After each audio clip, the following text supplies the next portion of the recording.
Okay, the second part of Gauss's law is something we call an enclosed charge. That means if I have a closed surface, okay, then you're going to build a closed surface that surrounds a bunch of charges, and you're just literally going to add up all the charges inside that closed surface.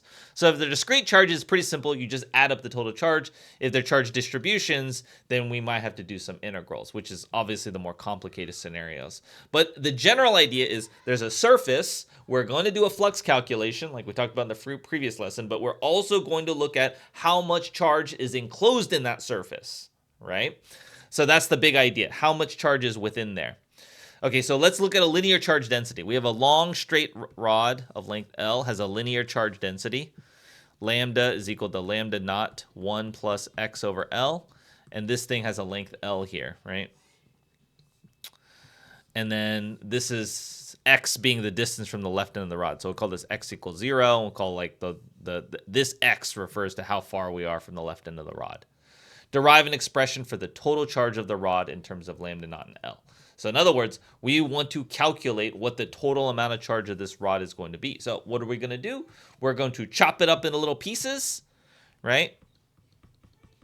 Call that a dq, right? Just like we did electric fields or electric potential, or sorry, we'll do electric potential. Just like we did electric fields, we're going to chop it up. We're going to say that distance here is x. And so if I want the total charge, I'm going to integrate dq. That's what the total charge is going to be. Just add up all the little charges. That's going to be an integral. dq is going to be lambda times, we'll call this dx here. That's the length here. Because if you have a linear charge density, it's going to be length times that amount of charge. And you're going to integrate this over dx from 0 to L. 0 to L. And that lambda is going to be lambda naught 1 plus x over L dx. The lambda naught you can factor out. Then we just do integral. Integral of 1 is x. Integral of this is going to be x squared over 2L by power rule from x equals 0 to L. And so then you're going to have lambda naught. This is going to be L. This is just an integral calculation at there. Minus lambda naught times 0. That's going to cancel there. So you're going to have L plus L over 2, which is going to be 3/2 L. Like that. Okay? There. Simple like that. Let's look at a surface charge density. So we have a thin, flat, circular disk. Okay, let's make it thin there. In the xy plane centered at the origin. The disk carries a surface charge density. So this is a surface charge density. Sigma naught 1 minus r over r. So surface charge density is I got to multiply by an area. So this is a function of r, of little r, right? Because this here is big R. It's a function of little r, which means it's going to vary on it. Now, how do I want to chop it up? This is the tricky part of sometimes of setting up integrals, is to say like, well, I know that in general, sigma times the area is going to give me the amount of charge, right? But we got to pick the correct thing. This is the challenge of calculus. How do I chop it up? Do I chop it up into little rectangles?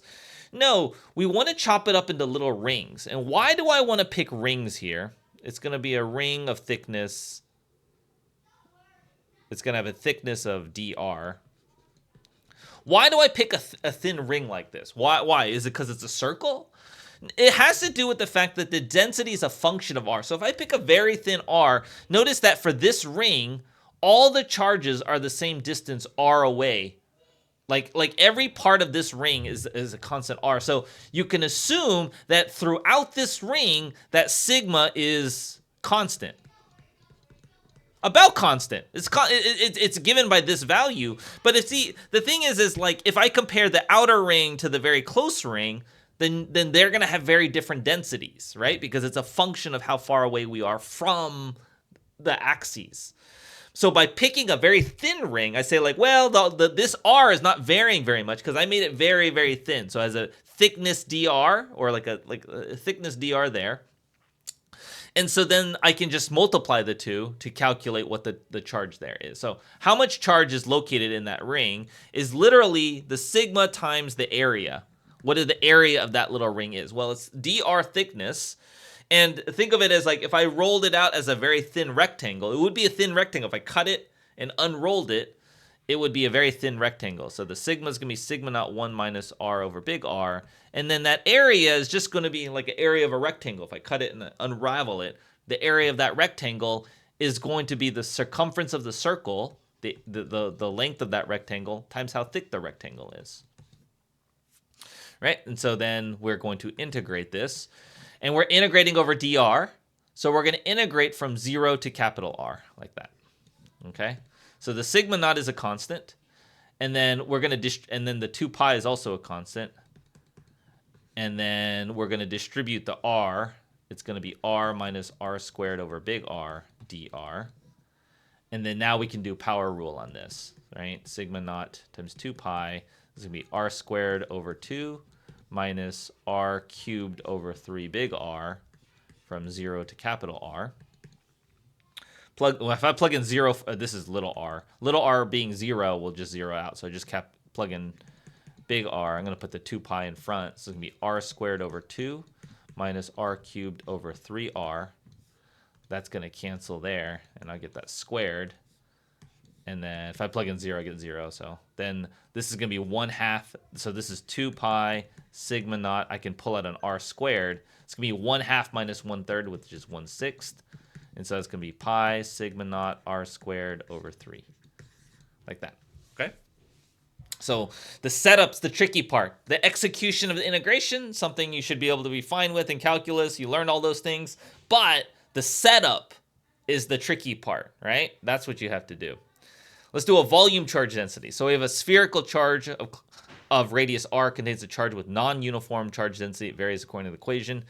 This varies with radius again. So we have a sphere now, three-dimensional object, and we would like to know now this is a volume charge density, so I have to multiply by a volume. So that means the amount of charge is going to be the density times, I say dV, which is a volume. So I have to create a shape. Now, again, because the dependency is with r, we want to pick something where the r is constant throughout the shape, right? And so that's going to be a sphere, a very thin spherical shell.